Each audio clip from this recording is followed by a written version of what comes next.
سوال یہ پیدا ہوتا ہے کہ یزید کا دفاع کیوں؟ اس کی دو وجہ ہیں۔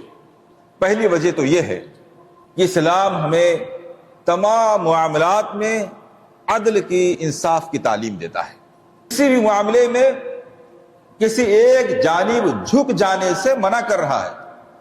آیت کریمہ آپ کے سامنے تلاوت کی، اس میں اللہ رب العالمین نے ارشاد فرمایا ان اللہ یامر بالعدل الی آخر الآیہ۔ اللہ رب العالمین عدل کا حکم دے رہا ہے۔ اب چونکہ یزید کا گنہگار ہونا معتبر روایات سے ثابت نہیں ہے، اس لیے ہمارے علماء یہ کہتے چلے آئے ہیں کہ یزید کا قصور اس معاملے میں دلائل کی روشنی میں ثابت نہیں ہے۔ اگر ہم انصاف کا دامن تھام کر عدل و انصاف کی بات کرنے کی کوشش کریں تو سچائی یہی ہے کہ یزید کے مجرم ہونے کے تعلق سے کوئی بھی صحیح روایت موجود نہیں ہے۔ اس سارے معاملے میں زمانے کے لوگ حضرت علی رضی اللہ تعالیٰ عنہ کے بیٹے محمد بن حنفیہ بھی ہیں، زین العابدین بھی ہیں، جو کہ معرکہ کربلا میں سلامت محفوظ ہو کر کے واپس گئے۔ وہ خواتین ہیں جو اس پورے معرکے اور جنگ میں محفوظ رہی اور بعد میں ایک لمبی عمر پائی۔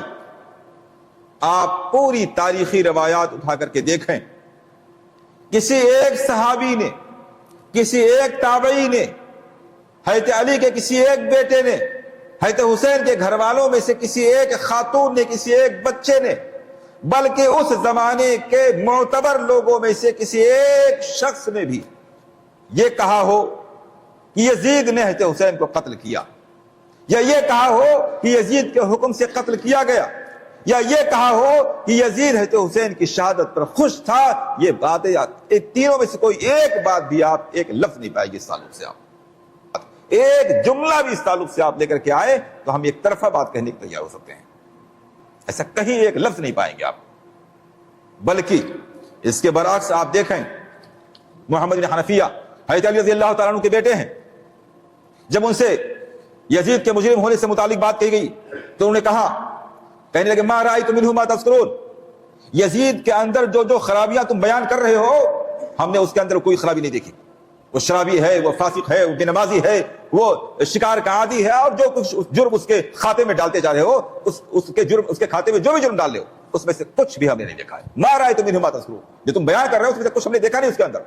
وقد حضرتہ واقمت عنده، اور صرف خام خیالی ہے، خوش بیانی نہیں ہے، خوش خیالی نہیں ہے، بلکہ میں یزید کے پاس گیا ہوں، اس کے پاس ٹھہرا ہوں۔ یہ کون کہہ رہا ہے؟ حضرت علی رضی اللہ تعالیٰ عنہ کے بیٹے محمد بن حنفیہ کہہ رہے ہیں کہ میں یزید کے پاس شام گیا ہوں، ٹھہرا ہوں۔ فرأیتہ مواظبا علی الصلاۃ، تو میں نے اس کو نماز کا پابند پایا ہے، متحریا بالخیر، خیر اور اچھائی اور بھلائی کا متلاشی پایا، تلاش کرنے والا پایا۔ یسأل عن الفقہ، وہ دینی مسائل علماء سے معلوم کرنے والا تھا۔ ملازما للسنہ، سنت کا پابند اس کو پایا ہے۔ ایک طرف آپ دیکھیں حضرت حسین رضی اللہ تعالیٰ عنہ کے بیٹے کی یہ شہادت، اور ایک طرف وہ لوگ جن کی اپنی عدالت تک ثابت نہیں ہے، جو خود مجروح ہیں، قابل اعتبار نہیں ہیں۔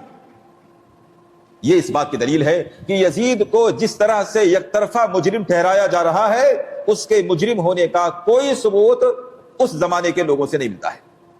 اس لیے ہمارے علماء نے عدل و انصاف کے تقاضے کو پورا کرتے ہوئے کہا ہے کہ بھائی جو مجرم نہیں ہے اس کو مجرم نہ ٹھہرایا جائے۔